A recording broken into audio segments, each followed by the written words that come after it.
You seem to disagree with Governor Crist on the whole issue of offshore oil drilling off the coast of Florida, do you? Well, what I believe is America has to have all of its energy resources at its disposal. We have to have domestic production. I hope we reach a point where we don't use any petroleum. I don't know if that's going to happen, but this, for example, this initiative to get more electric cars, I think that's fantastic. I have always been a fan of alternatives and efficiency improvements that allow us to become energy independent. But in the short term, the truth is that America has to increase its domestic energy production, and part of that may have to be offshore drilling. And we know that off the coast, you mean off the Daytona or Miami or Pensacola? You want to see Deepwater drilling going on there? First of all, Florida law prohibits it near the coast. So now you're talking about Deepwater drilling, and I only want to see if it can be done safely. And that's why it's so important that we study why this happened.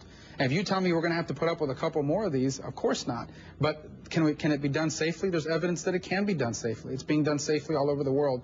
So in the future, once we pass this crisis, I think America has to have more domestic production, but only if it can be done in a safe way. Well, because I just want to be precise, because when he was on this show about a week or so ago, he said flatly he doesn't want to see any offshore oil drilling anywhere near Florida. But on this specific issue, you have a different take. Well, my take on it is that America has to have domestic production. We have to increase our domestic production. I don't know how we do that if you don't offshore drill. If there's something else we can do instead, maybe that's better.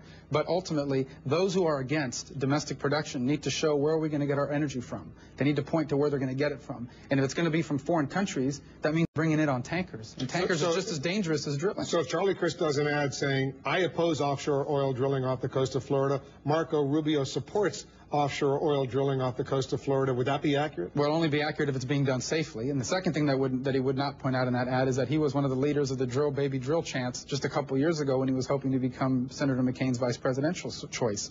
But that's neither here nor there. The bottom line is that I am for safe exploration of domestic resources. We need that in order to be energy independent and safe, but it's got to be done safely. And that's why it's so important to find out why this happened, so it never happens again.